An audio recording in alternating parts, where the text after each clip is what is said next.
مسجد سے دور گر، جتنے قدم اتنے درجات بلند۔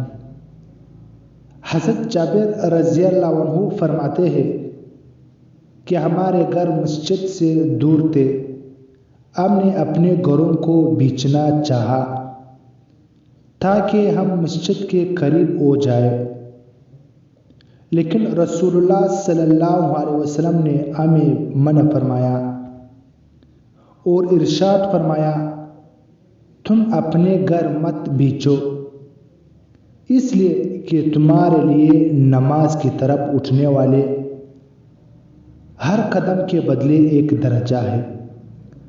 سبحان اللہ۔